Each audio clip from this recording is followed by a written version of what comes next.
Lingi na salanga na kukakateo mabe na kubuya baningami emission sombote na kombo ne sumasia Nzambe apambola yo misa kolanda émission na biso na kombo ya éprouver les esprits Nzambe apambola yo et la misa baninga mususu bala lipongi baye ba prendre émission na biso et chaque jour na télévision ou na chaîne Ojanda biso et à partir de 6h juste jusqu'à 6h45 tout ça awa pona kusona ba Nzambe comment ko préparer ba pona mikolo o kitoko Nzambe o kopesa biso et za rappel mikonyoso na na internet ou zandi matia o ko benga muninga na mboka mususu ata awa na Congo isika zali poke na kati na kati ya internet à partir de Google ou bien YouTube à komika kombo na ngani ezalona pasteur chaque Camus et kisika le chemin du salut komika pasteur chaque Camus vous verrez que ba application na biso nyonso ekobima ekosafficher na internet okokolanda yango pe okobisa muninga aza musika aza na poto aza na Amérique aza na Asie partout akokozala esika internet ezalaka akokolanda biso pe malamu iyambo ke topesa thème toke kobondela ko ke ba Nzambe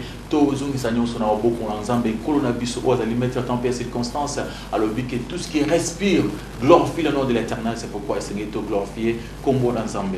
Éternel notre Dieu, te pécho merci aux Angalamu, aux Abolingo, aux Abikamo, tike Nzambe, te pécho ton oyo to bonzele yo yango, mukolo za mukolo malamu pona bande ko nyonso biso ils na internet, ils a partout iska bazali na ba problème bazana ngo, ba mona loboko na yo Éternel Nzambe sa bikamu isel na yo, ke ba na yo bazala consoler na parole oyo, et puis ça changement et même quelque chose à sika na kat na bango na kombo na Yesu Masia amen.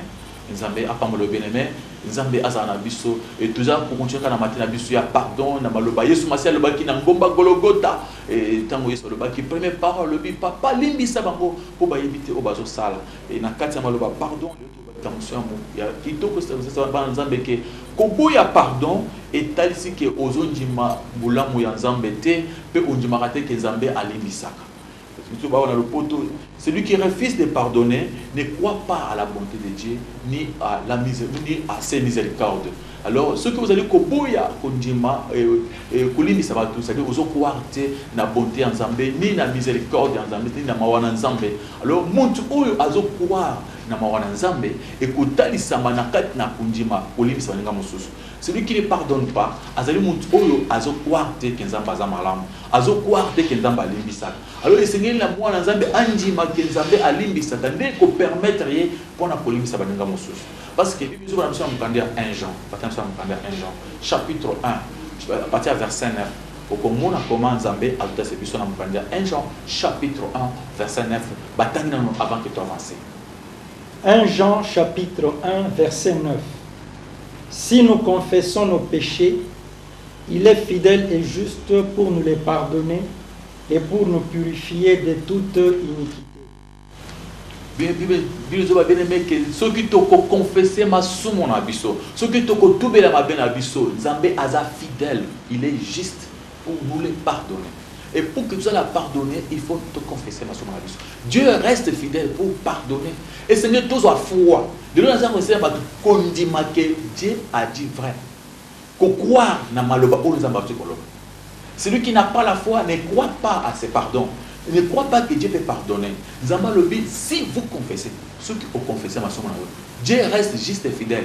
Et tout celui qui confesse ses péchés, il faut croire que Nzambe a collé ça. Mais celui qui ne croit pas que Dieu peut pardonner, c'est pourquoi il ne pardonne pas aux autres.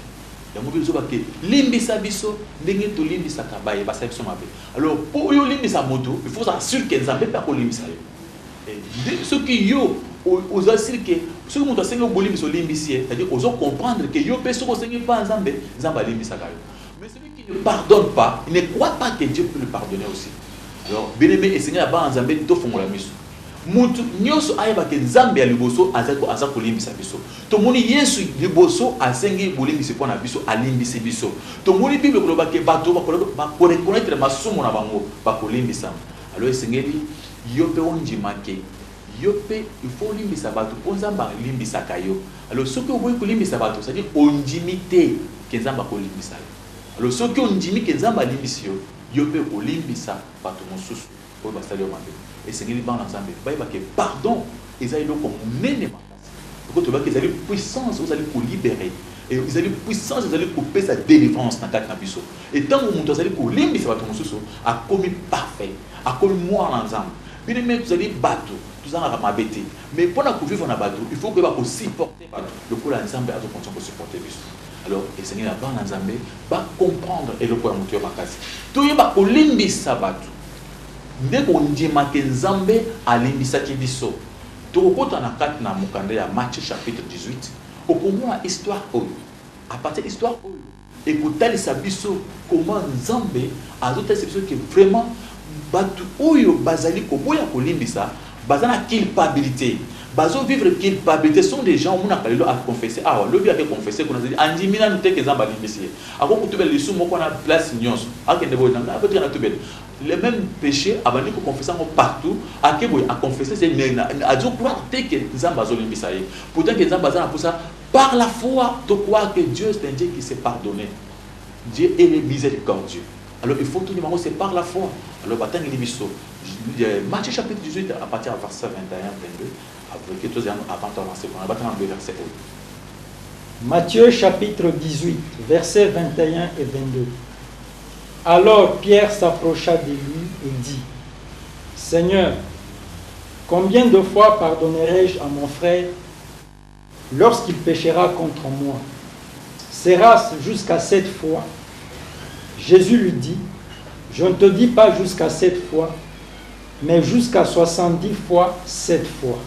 Vous comprenez comment toujours mon awa l'homme de Dieu les disciples de Jésus-Christ a que poser mon tour n'est pas maître mon tour n'a pas comme que éclaircir les soignants sur auto ko fongola miso le ban na lembi ko limbisa oui mais apôtre Pierre a posé question et pas maître Nayabi maître yebisanga combien de fois il faut pardonner par jour pour comprendre que pardonner c'est quelque chose de très grand. Celui qui ne pardonne pas n'a pas Dieu. Celui qui ne pardonne pas ne peut pas aller très loin. Celui qui ne pardonne pas c'est un incrédule. C'est un incrédule, mais on pardonne à celui qui reconnaît ses fautes. Même Dieu ne pardonne pas à tout le monde. Dieu ne pardonne pas en vrac. Va pardonner qu'en vrac, t'es bien aimé. Parce que pardonner, pas tout va reconnaître ta faute. Mais ceux qui montent à reconnaître faute, moi, vous êtes obligé de pardonner. Tout le monde a Pierre a tout dit combien de fois il faut pardonner? Jusqu'à 7 fois. Ça veut dire non, pas seulement jusqu'à 7 fois. Mais le but jusqu'à 7 fois. Jusqu'à 7 fois 70 fois 7. Donc, ce qu'on veut, 77 fois. Autant de fois, il faut pardonner. Par jour. Hein. Pas chaque pas qu'il ne faut pas compter. Non. Donc, combien de temps il faut commencer à 0. Alors, ça c'est déjà passé. Maintenant, il faut recommencer à 0. Bien aimé, le pardon c'est quelque chose qui vient de Dieu lui-même parce que Dieu nous a toujours pardonné. Pour que tout vive ensemble, c'est parce que Dieu nous a toujours pardonné. Sauf que pour que tout le temps la paix, c'est parce que nous avons l'immission. Pour que malade nous avons essayé, il faut nous avoir l'immission.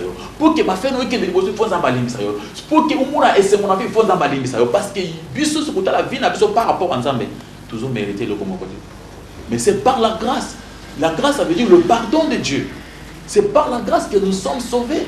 Au moyen de la foi, parce qu'il faut croire à cette grâce. Les gens qui sont dit mangolo na zambete parce que Zambé a piqué ici bango tant c'est-à-dire bazo prouver que bazo croire à tant na besoin zamba pese bango. Alors tokolim ça jusqu'à 7 fois. On ne peut pas refuser le pardon.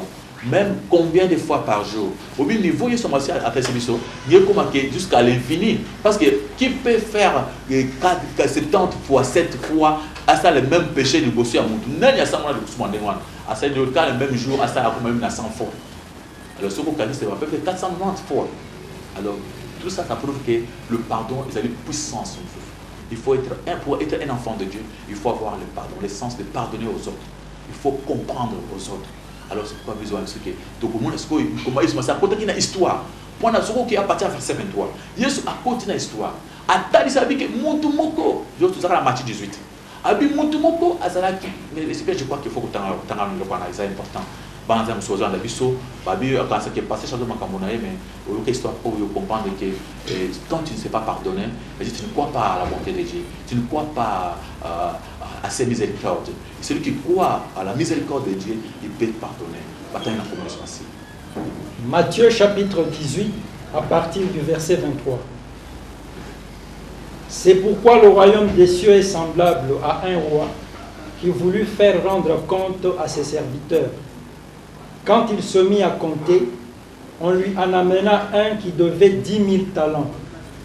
Comme il n'avait pas de quoi payer, son maître ordonna qu'il soit vendu, lui, sa femme, ses enfants et tout ce qu'il avait, et que la dette soit acquittée.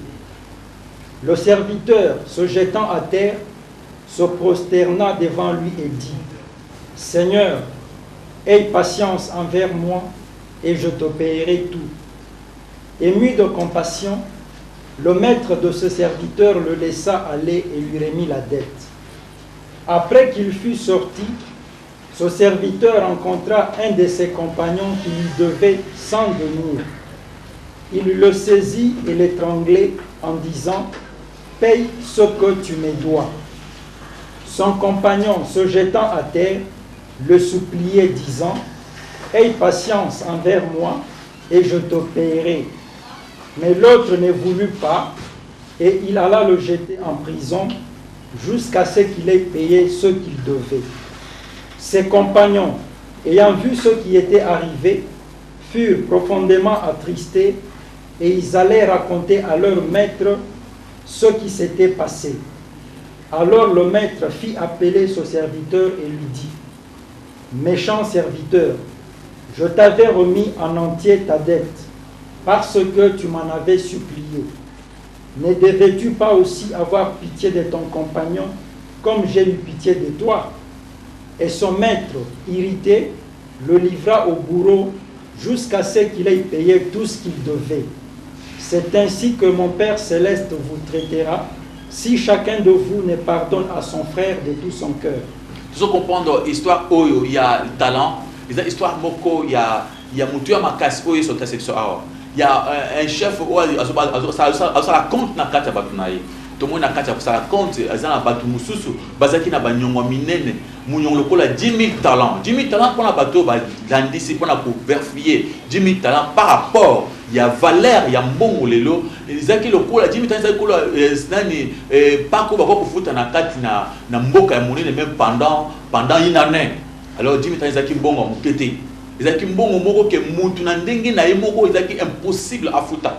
Donc, il y a la France, salaire, donc valeur, il y a impôt pendant une année. Donc, à peu près même une année, il y a 10 000 talents. Et ça qui est un citoyen, un homme ne peut pas payer lui-même. Le chef à l'imbissier, le coup là, il faut battre quand on a son aban. Mais dans l'imbissier, zonga nanda. Donc, l'imbissier, lié à quoi t'es l'imbissier? Il y a ngai soko tiki ngai na kufuta yo mbongo wana pourtant que ezaki impossible na ndenge na ye afuta mbongo wana et tant akei azongi na ndako avec l'intention qu'il va se débrouiller pour payer cet argent et makambo wana ezaki et peut-être que il était culpabilisé, il croyait qu'il avait toujours la dette de ya maître pour afuta pourtant que pour la maître assis à lunguli nyongo wana et tant que maître akei tu pas akei na ndako akuta ninga na msosa nyongo na ye ya sema ceux qui sont derniers. C'est-à-dire que le salaire, il y a journée, il y a mon passe, il y a mon salaire. Mais par rapport, il y a pas qu'il y a presque une année, dans la France, pas qu'on va foutre pendant une année. Et il y a mon salaire, il y a mon tour, il y a beaucoup de salaire. Voilà, pas qu'il y a pays mon bimba, il y a beaucoup de foot pendant une année, des acquis, il y a des acquis. Mais mon tour à Zolanda, il y a un salaire, il y a mon salaire, mon colomoko.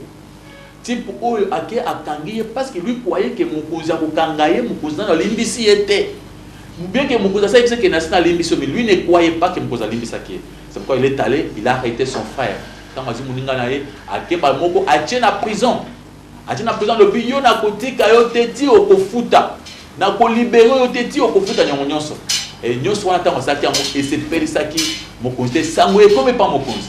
Et vous comprenez dans la Bible que tant que a regretté ma casse, a regretté le Bible. N'est-ce pas qu'il y a une limite que nous avons. Il fallait battre qu'on a moissina ban. Mais quand on a foutu dans le monde, mais comment il y a payé pour que limite c'était mon ingate. Comment on a l'émission mais yo limite mon ingate. Et tout ça on a awaké mettre à sécurité ma casse, à eux pour payer parce que c'est la prison. Yes ça le Bible. et kozala boye pona bato balimbisaka te. Yesu angata c'est que oui. Nyongo oyo ya biso na nzambe eza tellement monene. Bible dit que le salaire de péché c'est la mort. Donc salaire ya bato nyonso oyo baso basali masumu il faut bakufa. Mais souvent ce que bato oyo nyonso ba fallait bakufa mais babiki sami na mawana nzambe. Mais okomona mutu wa nzambe abikisi na mawana ye pona masumu na ya minene yazo continue ko causer bato tort pona likambo ya muke, il ne parvient pas à pardonner.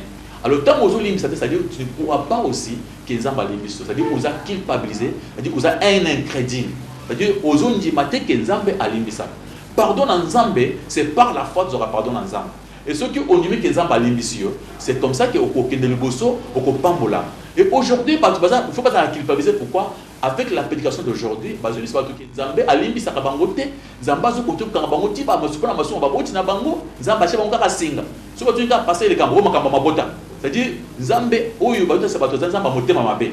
Oyo akangaka bato kaka singa alimbisa kate.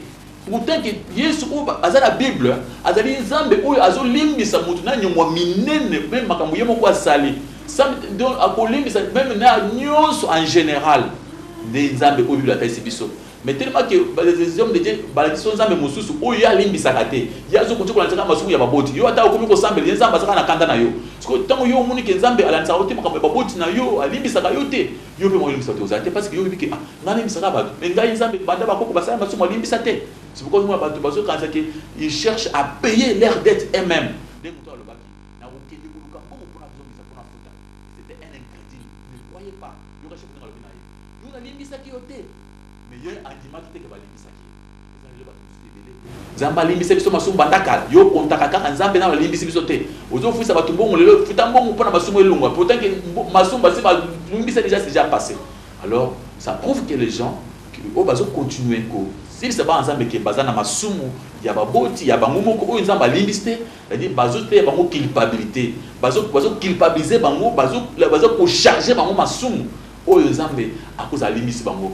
Donc tant que nous avons culpabilité, il ne croit pas, il n'a pas la foi en Dieu. Il voit que Dieu ne pardonne pas. À mon que nzambe azali motema makasi pour na limbisa. Pourtant que Dieu est tellement bon. C'est votre bitem na biso, bazo boya ko limbisa, bazo croire te na bonté en nzambe.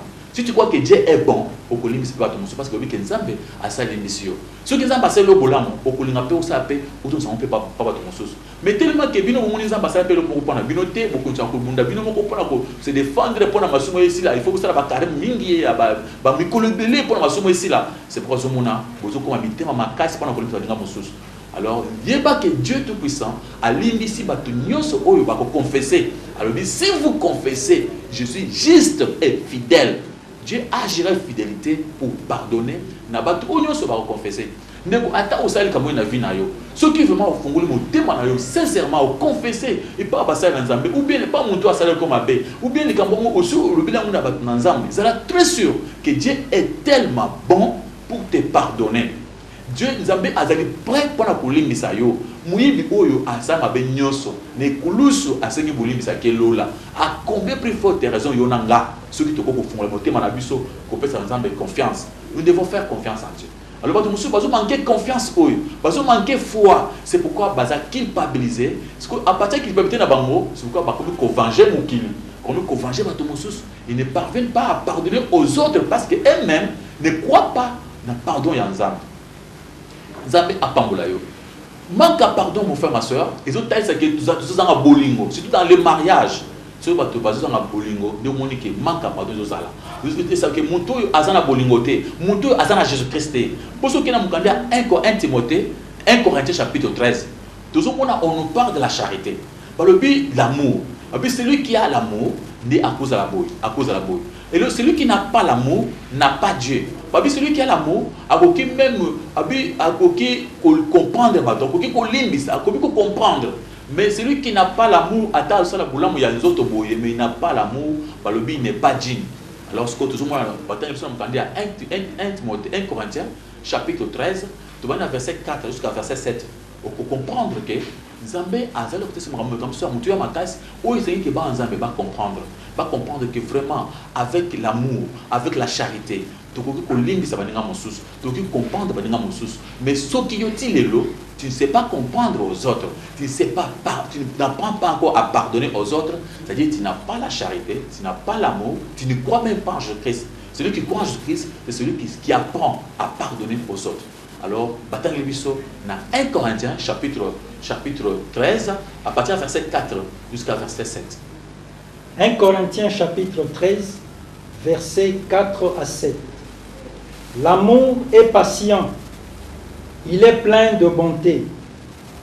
L'amour n'est point envieux. L'amour ne se vante point, il ne s'enfle point d'orgueil. Il ne fait rien de malhonnête, il ne cherche point son intérêt, il ne s'irrite point, il ne soupçonne point le mal. Il ne se réjouit point de l'injustice, mais il se réjouit de la vérité. Il excuse tout, il croit tout, il espère tout, il supporte tout. O bate si le melu lenge ya bolingo. Balobi bolingo ilukaka intérêt nango te. Muntu wazana bolingo ilukaka intérêt na été surtout na mariage. Celui qui cherche son intérêt, c'est un incrédule. Un enfant de Dieu ne peut pas intérêt ensemble.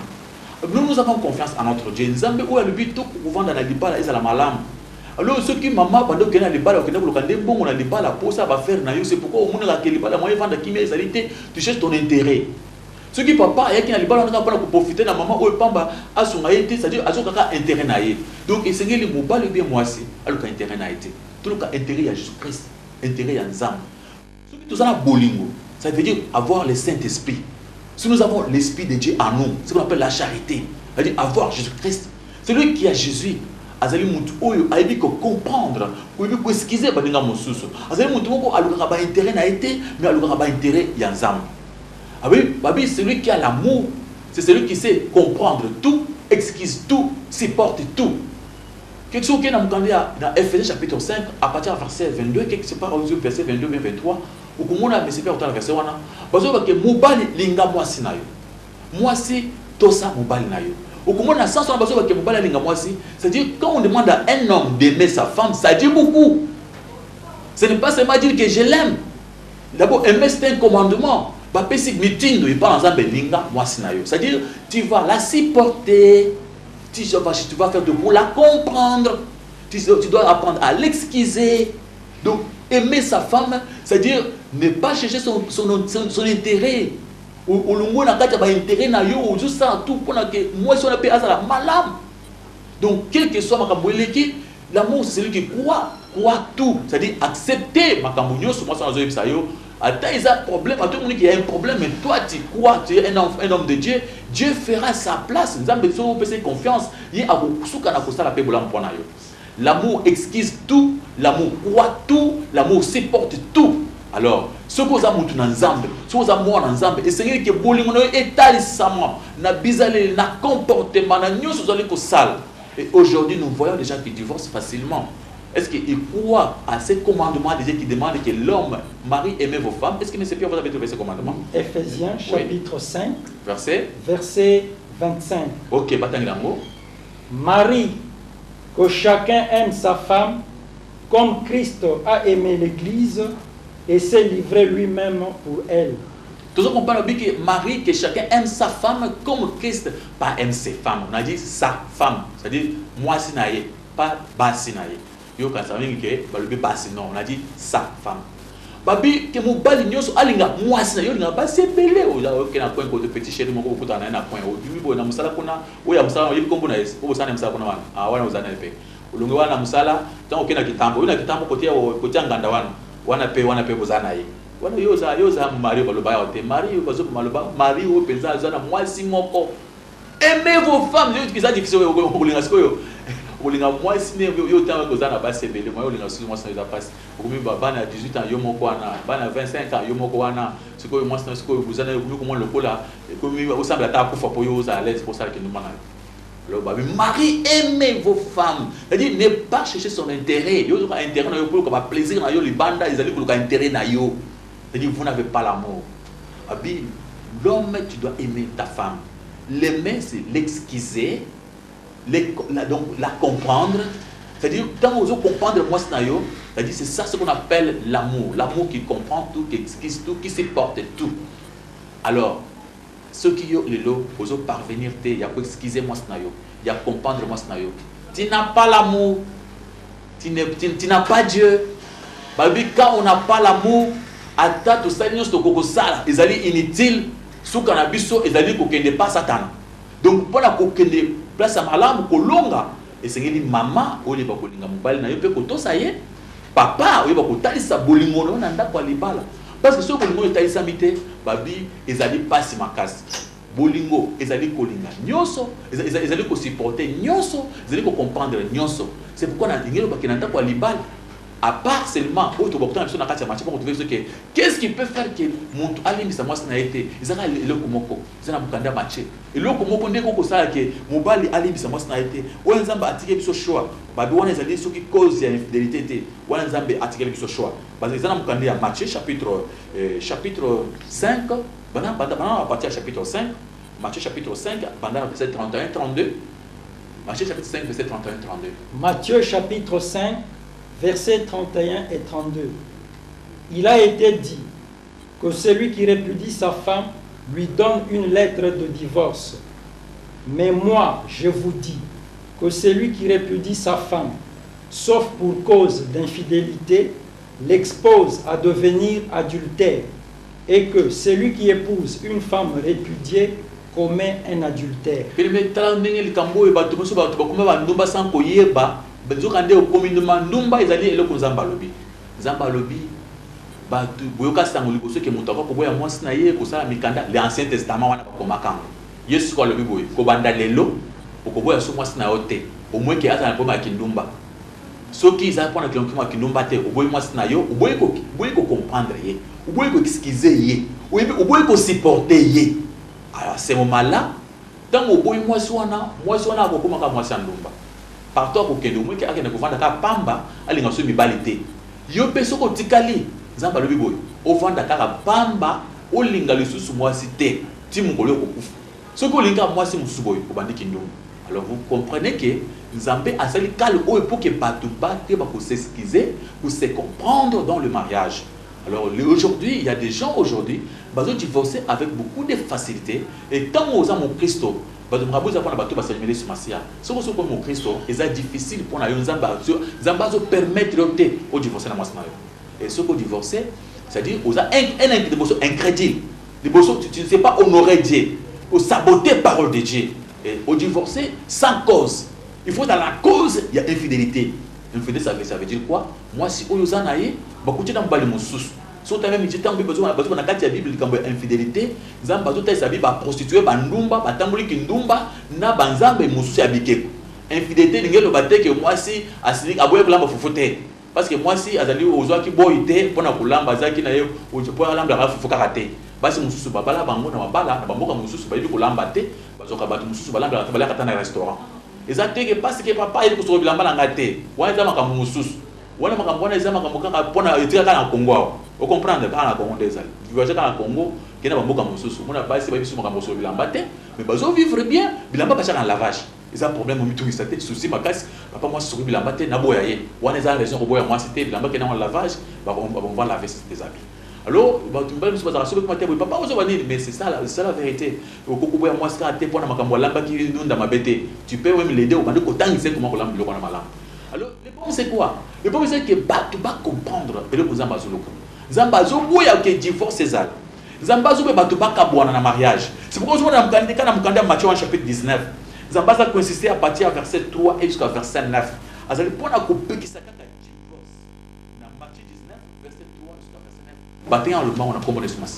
Matthieu 19, versets 3 à 9. Les pharisiens l'abordèrent et dirent, pour l'éprouver, est-il permis à un homme de répudier sa femme pour un motif quelconque? Il répondit, n'avez-vous pas lu que le Créateur au commencement fit l'homme et la femme, et qu'il dit, c'est pourquoi l'homme quittera son père et sa mère et s'attachera à sa femme, et les deux deviendront une seule chair. Ainsi, Ils ne sont plus deux, mais ils sont une seule chair. Que l'homme donc ne sépare pas ce que Dieu a joint. Pourquoi donc, lui dirent-ils, Moïse a-t-il prescrit de donner à la femme une lettre de divorce et de la répudier? Il leur répondit, c'est à cause de la dureté de votre cœur que Moïse vous a permis de répudier vos femmes. Au commencement, il n'en était pas ainsi. Mais je vous dis que celui qui répudie sa femme, sauf pour infidélité, et qui en épouse une autre, commet un adultère. Tu comprends mon frère, ma soeur, comment Zamba tout est biso ah ok, ce que boy moi sans qu'ils allaient à cause de l'infidélité, ils vont commettre adultère. Zamba te dit que ba incrédule, ceux qui passent qui dans c'est parce que ba to passent qui n'a pas incrédulité, mais te ma casse. Papa vous a monté ma casse, vous êtes monté ma casse. Donc Olimbi sakate monté ma casse. Donc il faut apprendre à aimer sa femme, la supporter, la comprendre. Maman, il va faire que tout s'emballe na yo pe ko miki tsape ko ni va faire ko vendre mbal na yo pe ko lim s'emballe na yo. Et il faut que tu côté la mitema makasi, mitema mabanga. Yo ça le bi ba komela ba tuko ba na bino ko sala ngo parce que mitema na bino ezali ki mabanga. Alors bi mais pour on explique que ceux qui ils apprennent à cause d'infidélité. Ce que boy moi si au commissaire Ndumba yo pe okomi ndumba parce que okovanda kaka te mukolo bonso akufo bala mwasi mususu eso kokoka nzamba akobata le bino makasi yo zela ya kufa nzamba protéger bino kaka te boko matina 80 ans millions moni que ça problème. Alors c'est pourquoi oya bana ko bonde boninga kufa okomi pe assassin. Tout ça est bien fait. Alors le problème c'est quoi? Il faut tout pour supporter, pour se supporter, pour s'excuser. L'amour comprend tout, l'amour excuse tout, l'amour supporte tout. Les incrédules ne parviennent pas à pardonner. Il y a même des gens qui sont là, des chrétiens, même conserver un zambé, mais avec toujours l'incrédulité, donc il est facile pour divorcer parce qu'ils sont dans l'autorité, mais babi bato balimbi sakate baza ba incrédule bazo croire na bonté en zambé baza na culpabilité baza culpabiliser, ils savent que ils ne savent pas comprendre Dieu parce que nzamba limbi sakate pour na bango. C'est pourquoi mon frère ma sœur, vous devez apprendre à pardonner aux autres, à nos femmes, à nos enfants, à nos maris. Nous devons apprendre cela, que tout un chacun de nous aille ba kobunda pona koyeba kolimbisa bato. Bien mais na c'est pas ensemble que essayer na biso ba ezamba lobi il est juste pona kolimbisa bato nyonso oyo basenga kaye kolimbisa biso pe tokende kosenga kolimbisa pa na nzambe tout ça sûr que so to reconnaître ma sumo na biso nzamba kolimbisa biso mais pona bato oyo bazali koboya kolimbisa baza ba incrédule sur na kati ya libala soki olingo sala ozana mwasi na ndako yeba kolinga ye aimer c'est un commandement, une obligation de Dieu. Tu okolinga mwasi ko olingo olinga ete parce que nzamba lobi linga ye. Alors soko olingi ozana ye force-toi à aimer ta femme. Ndenge yeso linga yo na masumu na yo atali masumu na yo te akufi ne kusu pona biso atali mabe na biso te abi to linga siko basi na biso to supporter bango ndenge yesu masia a supporter ki biso même biso to banana ah wa za makambo ya yesu za makambo ya mikumba na biso te donc wala mikumba ko limisa na mikumba ya yesu te yesu alobi lokola ya sala ka mpona biso biso pe sala ka mpona basi na biso pe pona mibali na biso tuzo mikumba ya kolimisa mibali na biso uzo pe mikumba ya kolimisa basi na biso nzambe apambola yo ya ko quelques questions to yi kan ba na mo tuna oyo ba pesiza awa to kan so nzambe alo minini à partir après mituna on peut parler dans ma mususu ya mutu ya makasi wana malobizana noko ya frère Pierre. Merci beaucoup pasteur Richard, merci pour la maté à lelo. Première question na biso na éviter ce qui est commis est nécessaire na tunango parce que ce qui ndeko tinda ki mutuna oyo azaki attentif outil déjà copé sa réponse et ali concernant combien de fois na koki kolimbisa ndeko nanga mais na kati ya mateya pasteur aussi opesaki réponse wana tozo le kambala moko na deuxième question au lobeli mingi sur le pardon il faut pardonner tolingi toyeba est-ce que mutu oyo azoko kate kolimbisa est-ce que akokota lola to akokota lola te vraiment bien aimé na biso il faut yeba que c'est difficile parce que biso ba que bako sala mawa na bato basaka mawa ezana mukande ya Matthieu chapitre 5 verset 7 bako sala mawa na bato basaka mawa soki mutu ayebi ko sala mawa te moyen basale mawa ezalité balobi yeso lobi a ces conditions nzesu nzambe limbisa biso ndenge to limbisi bato basala biso mabe ayeko ba biso soki bo limbisi bato basali bino ngai penza me na ko limbisa so nzamba limbisi onde okoti lola so nzamba limbisi ote oke enfer parce que mon ça a poussé dans balimbisa à partir de masuma Adam na Ève ils font dans balimbisa. Alors autant il y a ce verset 7, il y a Matthieu chapitre 5. Matthieu chapitre 5 verset 7. Heureux les miséricordieux car ils obtiendront miséricorde. Balobi que esengo na batu oyo bayoka batu mawa parce que bakozwa pe mawa. Le contraire malheur na bato balimbisaka te po bakozwa nini bolimbisi te. Alors ceux qui m'ont limbisaka te c'est grave parce que en cadre de pardon tu n'as pas été posé de questions. Balobi on a mukanda Matthieu chapitre 6 à partir du verset 14 na mukuse si vous pardonnez yo pe osani ba kolimbisa. Mais si vous ne pardonnez pas Nzambe pe akolimbisa yo te, Dieu ne va pas changer sa parole pour yo. Il faut qu'on limbisa baninga. C'est-à-dire c'est clair que mon ton a apporté en faire. Pasteur, Oezali continuité, il y a deuxième question parce que pour le béniming le mariage, le pardon dans le mariage. Si koyo tant tozo ka ya bandeko oyo ba divorcer pour un motif mususu Oezali infidélité te. En tout cas, ils ont ça la passe mingi na motema parce que d'après Matthéa et d'après la parole de Dieu, ils ont le kola ba kangeli ba conjoint na bango porte ya lola. En même temps, ba mi kangeli porte ya lola. Mais ce qui fait encore très mal au cœur, c'est de constater que baka oyo mingi ezali et pas ya ba serviteur de Dieu. Pasteur, est-ce que un serviteur de Dieu yé akoki kozwa bolimbi c'est parce que aza serviteur de Dieu? A bengani mwasi na ye a divorcé ou bien yépé aza na même jugement, même condamnation que simple croyant. D'abord, ce que tu as aucun candidat titre, il faut essayer que l'évêque soit un homme irréprochable. Oui, un homme irréprochable, babi, c'est lui qui sait diriger d'abord sa propre maison. Babi, celui qui ne sait pas diriger sa propre maison ne peut pas diriger le peuple de Dieu. Alors, bazout c'est sûr que bateau bandimi bazwa ba aspirer na misala oya kitoko ya kozala ko kamba, bazala batumoko irréprochable. Mutu oyo au moins que a divorcé, mais c'est Pierre au temps où azaki na mokili. Tant on a baki zambete a divorcé qu'il a, on ne peut pas les condamner. Mais ceux qui en étant un pasteur, prophète, en étant tout cela, aux autres divorcés, c'est très grave. Parce que c'est-à-dire, vous allez vraiment un incrédule. Tu ne complètes pas les 1 Corinthiens 14, tu as refusé Ephésiens chapitre 5, verset 25. Au bois kango, au foulant au pied, au biais de verset naïwana. Zambalobi, Marie, aimez vos femmes comme Christ vous a aimé. C'est-à-dire, Christ vous a aimé, il vous a supporté. Alors, vous devez aussi aimer vos femmes. Et ceux qui n'ont dans quel livre il y a c'est Malachie, dernier livre, il y a Ancien Testament. C'est parce que au bout moi c'est ya bulenge. Moi c'est au bandeki na vina kalawana. Alors bi pona ndima yozo ngela moi ça pas dire vous êtes rebelle. Un rebelle ne peut pas aller au ciel. selon Malachie, ce sont des rebelles. Ce sont des gens qui sont rebellés contre la volonté de Dieu.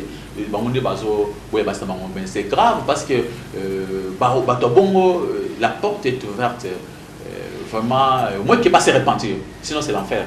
Parce qu'on ne peut pas marcher le monde. Parce que c'est clair que les hommes, apôtre Pierre, Seigneur, ceux qui sont allés pour la Macamboliba, la madame n'a pas la tête. Le madame Koutoba n'a pas ou bien ceux qui ont eu moi, pas la moitié de mon sous-souté, papa vend à Mikanga, maman peut vendre à personne à Mikanga. Mais ceux qui, toujours le mal, c'est quoi que moi si en étant pasteur, en étant chrétien, appelle-moi si mon sous. Directement, ça devient une bombe atomique, c'est-à-dire, dans le même ordre d'idée, pasteur Richard, dans l'année qui a complété, les disciples, si telle est la condition de l'homme à l'égard de la femme, mieux vaut tobalate pour la mobile. Mais si quoi, pasteur, s'il faut qu'on respecte les conditions, je trouve qu'il n'y aura pas de divorce. S'il faut qu'on pardonne moi si. Puisque tous le pardon dans le mariage, qu'on pardonne moi sinayo jusqu'à 490 fois par jour. Normalement, bah, divorce c'est cause à la tête, pasteur. Aujourd'hui, ce qui se passe, c'est parce que les gens n'aiment pas pardonner à leurs femmes, n'aiment pas pardonner à leur mari. Il n'y a personne qui veut supporter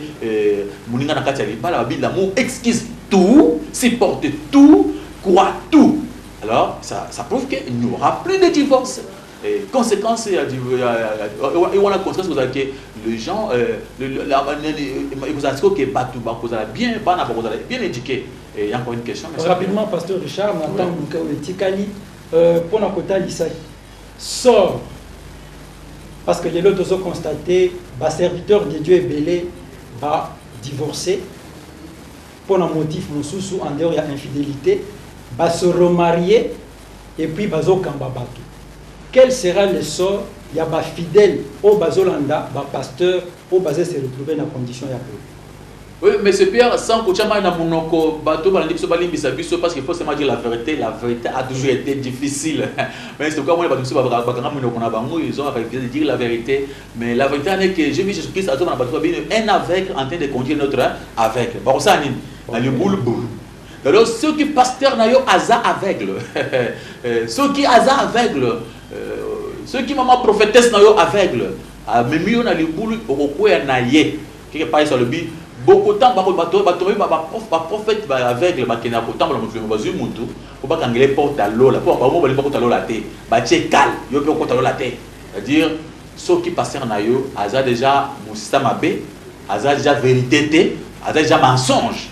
Donc, parole, ils ont prêché déjà mensonge parce que yo peut comprendre que makambo est normal pour nayo, on a vivre le vie on a papa, il a bien bateau divorce saka et dans leur église, ils donnent la facilité aux hommes de divorcer, ils vont commencer à changer de prédication et monter mon bal fidélité. Fidélité ça on a combien moi c'est ça amai, après ça amai té. Na bengani, on dit comment cette façon de prêcher, ça prouve que c'est la mort spirituelle. Maintenant tous les gens moi, ça tire tout le monde.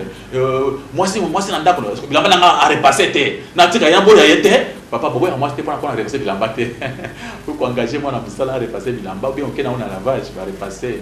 Au limite, moi, si on a éduqué, moi, si il machine pour la misalawana.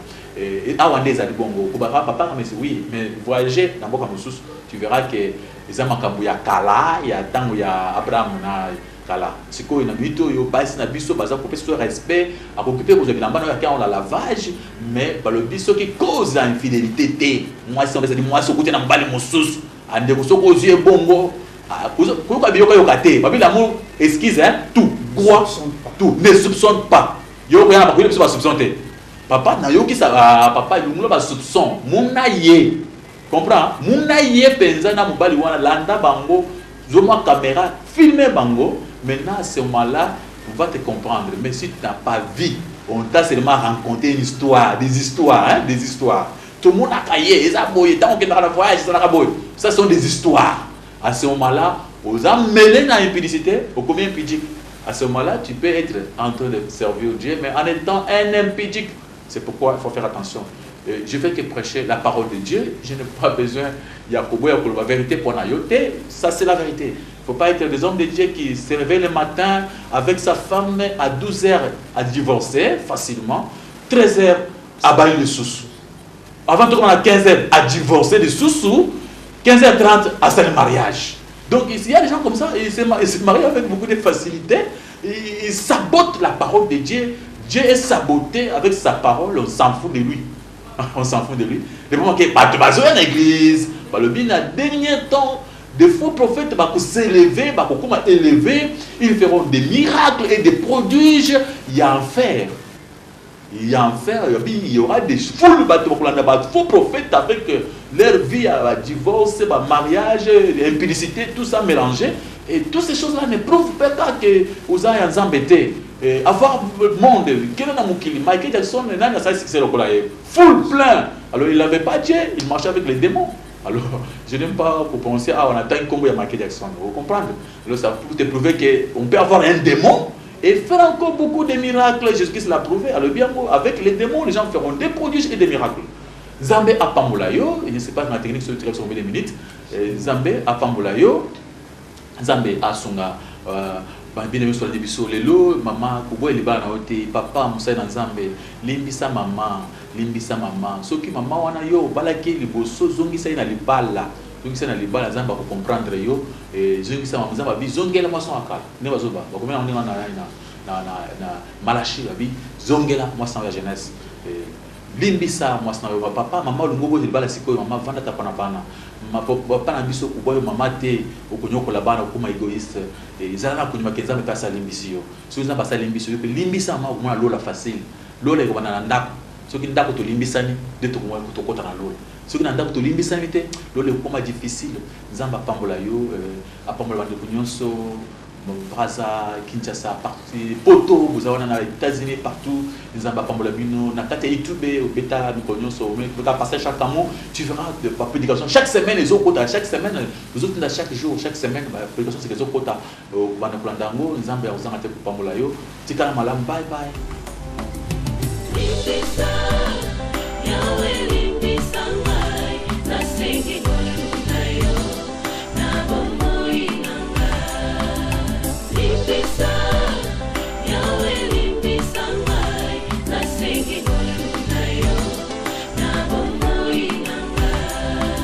Malamu nalingi nasalanga nakokaka te mabe nakoboya yango